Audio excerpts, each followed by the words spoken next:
Party के कार्यकर्ताओं को, उनके नेताओं को रोका जा देखिए, संभल की घटना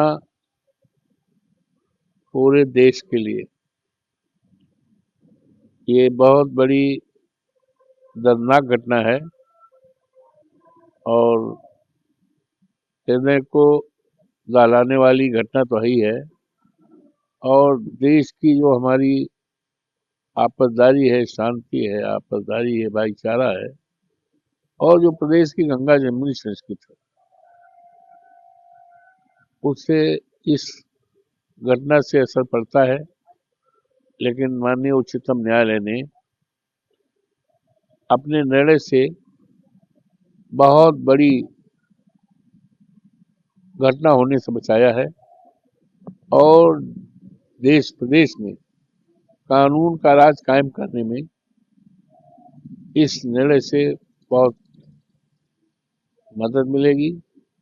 और भारतीय जनता पार्टी जो समाज को तोड़कर डिवाइड एंड रूल, बांटो राज करो का जो रास्ता अपना रही है, उस रास्ते पर कहीं न कहीं रोक लगेगी। क्योंकि देखा गया कि इसके बाद और हमारे जो धार्मिक स्थल हैं, वहाँ पर भी इनकी नज़र भारतीय जनता पार्टी के लोग ये कुछ नहीं करना चाहते। आज महंगाई का सवाल है और इस देश में युवाओं के नौकरी का सवाल है। युवा हमारे देश की सबसे महत्वपूर्ण दौलत है। किसी देश की दौलत हीरा जवाहरात, सोना चांदी नहीं, बल्कि देश के इंसान, देश के नौजवान हैं। आज उनके हाथों में सरकारी नौकरी देने का सवाल है। आज महंगाई, अभी आज ही कल में महंगाई बढ़ी है। जो रसोई गैस होता है 16 रुपये बढ़ गया, ऑटोमेटिक 1650 से एलपीजी कमर्शियल कमर्शियल है, बढ़ गया। जबकि हमारे देश के प्रधानमंत्री जी ने कहा था कि हमारी सरकार बनाओ, 100 दिन में महंगाई हम रोकेंगे। तो महंगाई तो सातवें आसमान में चली गई। तो इसलिए संभल की घटना और इस बात को लेकर हम लोग सदन में उठाना चाहते थे, लेकिन सरकार अपने निकम्मेपन, अपनी कमियों को, अपनी खामियों को छिपाने के लिए सदन चलने नहीं दिया, जो कि जिसके माध्यम से हम सभी लोग देश और दुनिया को भारतीय जनता पार्टी के आचरण को बढ़ाने में कामयाब होते।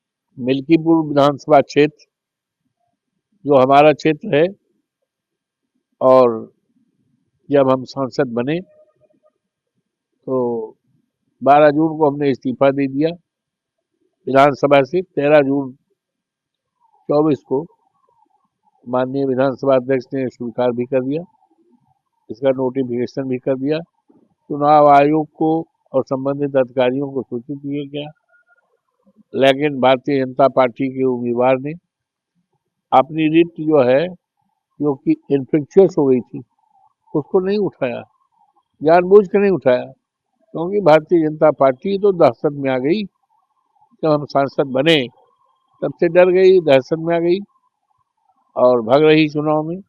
लेकिन अब कहाँ तक भागे, चुनाव तो होना है और हमें भरोसा है मिल्कीपुर विधानसभा के देवतुल्य मतदाताओं पर।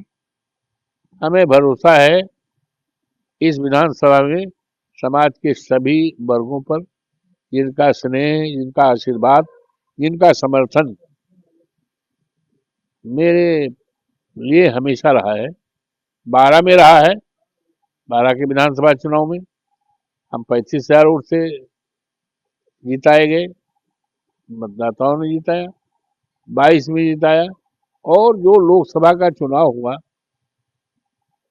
4 जून को, जिसका नतीजा आया है, ये विधानसभा क्षेत्र मिल्कीपुर भी हमारे विधानसभा, हमारे लोकसभा संसदीय सीट में वहां जीते। तो निश्चित तौर से ये वहाँ के सम्मानित भाइयों ने, बहनों ने, सम्मानित बुजुर्गों ने और देवतुल्य मतदाताओं ने डिसाइड कर लिया है कि हमें समाजवादी पार्टी के उम्मीदवार को जिताना है। वो उम्मीदवार दूसरा कोई नहीं है, हमारा बेटा है अजीत प्रसाद, जिसको माननीय राष्ट्रीय अध्यक्ष जी ने, आदरणीय अखिलेश यादव जी ने कार्यकर्ताओं की सर्वसम्मत राय से उसको चयनित किया है, घोषणा किया है।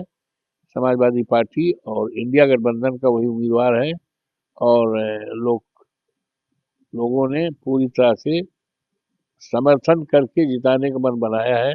अब भारतीय जनता पार्टी तो अभी 9 विधानसभा क्षेत्र में चुनाव हुआ है, जिस तरह से नंगा नाच किया है और लोग का इस्तेमाल नहीं होगा बल्कि तंत्र का, पुलिस ने रिवॉल्वर भी फहराई और लोगों को रोकने का काम किया, तो भारतीय जनता पार्टी को वहाँ की विधानसभा क्षेत्र के मिल्कीपुर के मतदाताओं पर विश्वास नहीं है।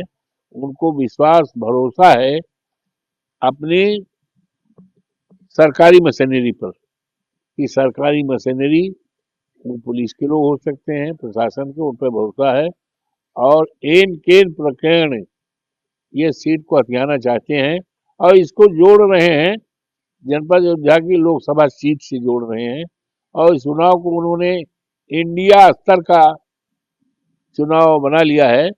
लेकिन भारतीय जनता पार्टी पूरी तरह से हारेगी और समाजवादी पार्टी ऐतिहासिक जीत करके सारे देश और दुनिया में एक इतिहास बनाएगी और चर्चा का विषय बनेगा। जिस तरह से लोग देवतुल्य जनता ने, मतदाताओं ने हमें फैजाबाद की लोकसभा सीट जो अयोध्या जनपद में है जीता करके सारे देश दुनिया में आज चर्चा का विषय है कि अवधेश प्रसाद समाजवादी पार्टी इंडिया गठबंधन का उम्मीदवार कैसा जीता और भारतीय जनता पार्टी कैसे हारी, जिसने कि मंदिर बनाने का बात रखा था, भगवान राम को उंगली पकड़ करके लाने की बात रखी थी, ये कैसे हारी, ये विषय अवधेश प्रसाद कैसे जीते, ये विषय, ये चर्चा पूरे देश और दुनिया में है। और जिस दिन मिल्कीपुर से वहां की महान जनता अजीत को, समाजवादी पार्टी के उम्मीदवार को, इंडिया गठबंधन के उम्मीदवार अजीत प्रसाद को जिताएगी, तो ये चर्चा पूरे देश और दुनिया में होगी। और ये चर्चा ही नहीं होगी बल्कि इस बात का आगाज हो जाएगा कि 27 में भारतीय जनता पार्टी का सफाया होगा और माननीय अखिलेश यादव जी के नेतृत्व में समाजवादी पार्टी इंडिया गठबंधन की सरकार बनेगी और भारतीय जनता पार्टी साफ रहेगी।